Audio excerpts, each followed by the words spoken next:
command. Okay, so good so far, right? But now watch. This is so key, and people need to understand this. The episcopacy needs to understand this because some of them don't, as is obvious. The only exception to this rule is Maximilian Kolbe now. He's a great saint. Boy, talk about martyrdom. Okay? The only exception to this rule is the case of a superior commanding something that in even the slightest way would contravene God's law. Such a superior would not be conveying God's will. So if you command something even in the slightest way that would contravene God's law, here's the deal. What's the supreme law of the church? Salvation of souls. Salvation of souls. Not making sure I don't get a cough, or I don't catch a cold, or I don't catch a flu, or I don't catch the bubonic plague. Mm-hmm. You know, one of my heroes, Charles Borromeo, he climbs atop of corpses to anoint somebody at the top who hasn't yet died. Okay?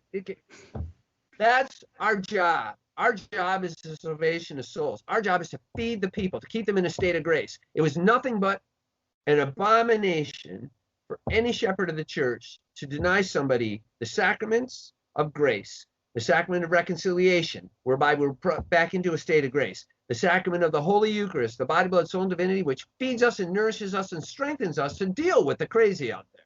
And such a decision, you're saying, fulfills the line from St. Maximilian Kolbe of contravening God's law.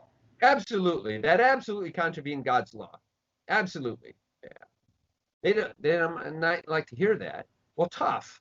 I'm not here to make them happy. I'm here to save souls. And how do I do that? As an ordained Catholic priest, how do you save a soul? Hear the confession, give them the Holy Eucharist. Baptize them. Some places wouldn't let you baptize babies. Yes. I had a family reach out to me from not too far. I won't say which diocese, but it wasn't too far from where you are. They could not find a single priest to baptize their child. I texted one priest from the diocese, and he was too afraid. It wasn't your diocese, not too far from you again.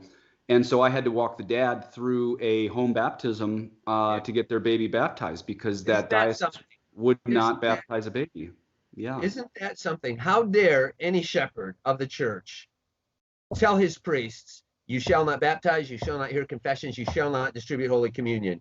And don't think the people, this is what they don't seem to get through their heads, right? It's like this group think that I can't even begin to comprehend. This is what they can't get through their heads. The people understand you've just abandoned them. They understand, listen, I have given my life to this church. I have contributed to this church. I'm not just talking financially, right? Time, talent, and treasure. That because, we need shepherds. The successors of the apostles are the bishops. So you admit we need them. We just need them to be courageous to do their job. We have some ones. I'm just talking about the ones that abandon the people. There are some good ones that kept doing all they could do under these stringent requirements of the government, which were unjust. They kept trying to make sure the people were sanctified, right? But there were some that didn't. And I've said this before on a different podcast, Father, and this is bigger than just the United States. I mean, think of this is what people don't realize. We've never had a global communistic totalitarian overreach reach all 7 continents at once. And I put on Facebook before, I'm sure little scientists in their pods in Antarctica have their masks on. Yes. But imagine this. Imagine some random bishop in Southwest India or Southeast Argentina, or, imagine one bishop just said, you know what? I'm going to go if you're old and you're afraid of catching COVID, you're dispensed from this. Right. But I'm going to go offer the holy sacrifice of the Mass at the altar. And police, if you show up to arrest someone, make sure I'm the first person that you arrest. And we're going to have everyone come to Mass that can. Yeah, if you want the mask on, fine. If you need to social distance, fine. But I am going to offer Mass for as many people that want to show up. And if you want to arrest someone, come arrest me. Do you realize if any government came and drug a bishop off of his altar at Mass, what that would do not just to his diocese, not just to his state, not just to his country, but to the entire world of bishops, of priests, of lay people? It would give people so much courage to see one guy drug off the altar. The only place there'd be Mass is in prison with him, because every Catholic would throw themselves in prison with him to make sure that they get to stand next to him. I mean, if one bishop in the world had said, I'm going to put the Son of God in the Eucharist before a flu with a 99.92% survival rate, Exactly. The whole diocese would follow them. Yes. And the whole nation, the whole world would follow him. Look how many didn't, though. They did not put zero. The salvation of souls primary, and did not stand up. Look at the government in England said to the bishops, "We're giving you an exemption," and the bishops turned it down. The government, like for instance, I shouldn't laugh. None of this is funny. This is a sign of the great apostasy, honestly. Oh, it's great apostasy. The bishops in most, not all of them, but some of the bishops in Texas, the governor said, "I'm giving you an exemption. I'm giving an exemption to Walmart. You can have 1,000 people in Walmart at a time here. So I'm going to give you an exemption, a similar exemption," and the bishops turned it down. Well, if I was a parishioner in that diocese, I tell you, that'd be the last penny I ever sent to that bishop, that church. You've abandoned me. And if it was even remotely as dangerous as this whole fear-demic has created in us, all the more reason why we should be out there saving souls. And I can cut this out if this is going to get you in trouble with the state. I can cut this out before production. But off the air, you told me you've given 40,000 Holy Communions to people on their knees without masks at your little church in your little diocese since all this started. Over the past 10 months, I'm averaging, I think, about 1,000 a week. Sometimes more, sometimes less, depending on if school's in session or not. And so, yeah, I'm not afraid. Listen, I'm 62. I've had a heart attack. I've had bad lungs since birth. I am an at-risk person. I'm not going to live my life as a coward.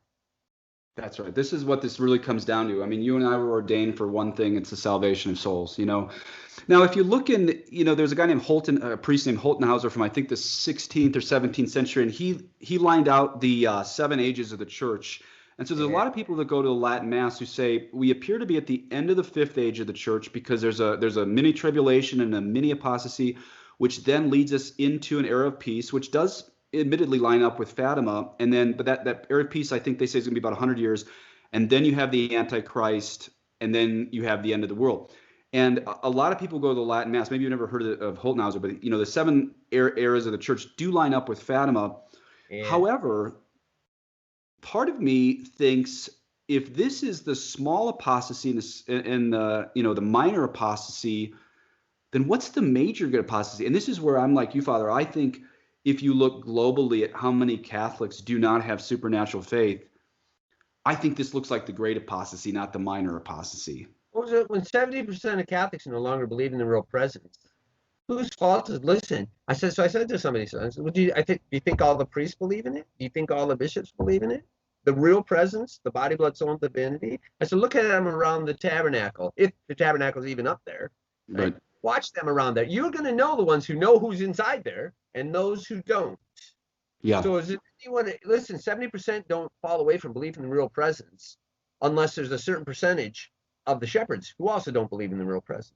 And you can tell this because it's the old, when they adopted the Protestant playbook from 500 years early about how to destroy belief in the real presence, communion in the hand, right? That's right. And instantaneously after Vatican II, suddenly everybody's waltzing up the center aisle, grab and go like at McDonald's. Yeah. Right.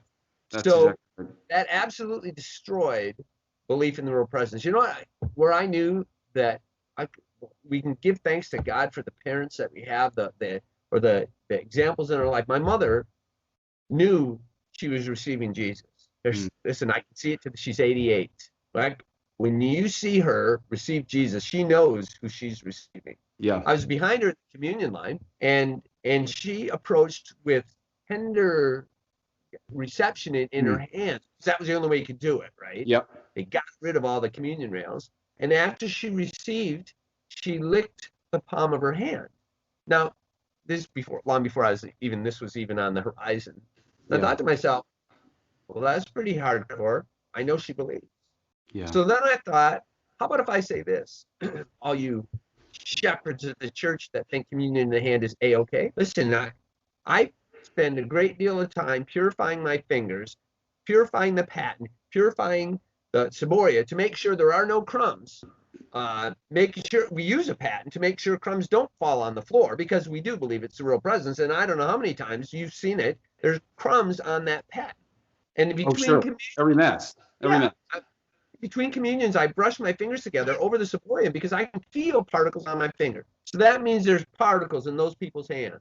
Right. Tell the people, if you insist on receiving in the hand instead of on the tongue, which actually is safer according to the Catholic Medical Association, you don't hear the bishop saying that. If receiving in the hand is a-okay, but that's the real body, blood, soul, and divinity. And you see crumbs there. Everybody lick your palms after you receive, right? Now you say that. Now here's what they're gonna say. That's disgusting. Why is it disgusting? Because my hands are dirty. Oh, really? Then maybe why you should reconsider putting Jesus, the Son of God, in your filthy hand. Especially during a pandemic. Yeah, exactly.